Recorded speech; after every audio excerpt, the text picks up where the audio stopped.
Kuri YouTube channel yacu aka kanya twaguteguriye ibintu bitanu by'ingenzi byafasha umwana wawe gukunda ibiryo. Tuzi ko abavyeyi benshi umwana atangiye gufata imfashabere ubwo n'icyagiye ejo amezi 6 hari igihe ibiryo abyanga gose kandi tuzi ko kiriya n'igihe umwana agomba kurya kugira ngo akomeze kwiyongera mu biro by'umwihariko. Kuko umwana utafashe imfashabere biba bigoye ko yakwiyongera ibiro cyangwa se yakura amashereka kiragiye ntago bakimuhagije yonyine. Raka kandi tugiye kurebera mu ibintu bitanu bishobora kugufasha cyangwa se kuba byafasha umwana gukunda ibiryo kurya y'ibyange sikunze kuba kubana benshi yo kwanga ibiryo itazamubaho cyangwa se tuzahura n'icyo kigeragezo. Muri kumwe na Dr Gasangwa Patrick, mukomeze mukore subscription kuri YouTube channel yacu kugira ngo video zitandukanye zijye zibagera ku gihe nta nimwe ibacitse.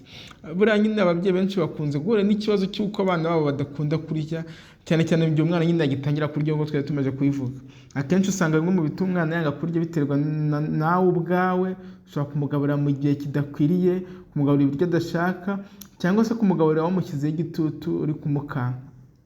Hari ibintu byinshi bitandukanye byagufasha cyangwa se byafasha umwana wawe gukunda ibiryo, nibyo tugiye kwagezaho muri no video. Iby'ingenzi birumvikana. Icyambere, irinde kugarura umwana umutunguye.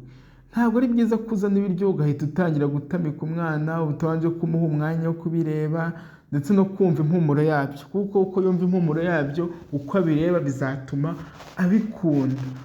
Ikindi muhindura indyo umugaburira. Ntukagaburire umwana wawe n'indyo imwe buri munsi. Ibi bimufasha kuzakura atoranya ibyo kurya kuko hari abana usanga bajogora mu gihe bari kurya. Rero umwana umugaburira indyo buri munsi, gerageza kumuhindurira, gerageza kumukorera variete zitandukanye. Nimba umunsi wamuhaye ikirayi, ejo ushobora kumuha igitoki, umunsi bamuhaye karoti, ejo ushobora kumuvangiramo dodo, umunsi bamuhaye ifu y'indagara, ejo ushobora gushyiramo ibindi, gutyo. Umunsi bamuhaye imbuto z'amatunda, ejo muhindura umuha ibinyomoro, bitewe n'igihe agiye ageraho ugenda uhindura. Nk'uko nawe buri munsi utarya indyo imwe, gerageza nawe umuhindurire. Ikindi, ntukamuhatire ibiryo. Kirazira guhatira umwana ibiryo. Umubyeyi wese agira impungenge mu gihe abona umwana we atari kurya. Buriya ariko uba ugomba kwiga umwana ukamenya igihe aba ashaka kurya, kuko ushobora gusanga umugaburira mu masaha atari yo. Iyo umwana umuhatiye ibyo kurya bituma bifata nk'ikintu kibi akabyangira icyo. Rero umwana wawe wimuhatira ibyo kurya. Ikindi, gutuza mu gihe cyo kugaburira umwana. Hari igihe iyo ubona umwana adashaka kurya ubura amahoro, ukamwereka ko udatuje, ukamubwira ko niyanga kurya uramukubita. Ibyo bituma umwana byanga burundu.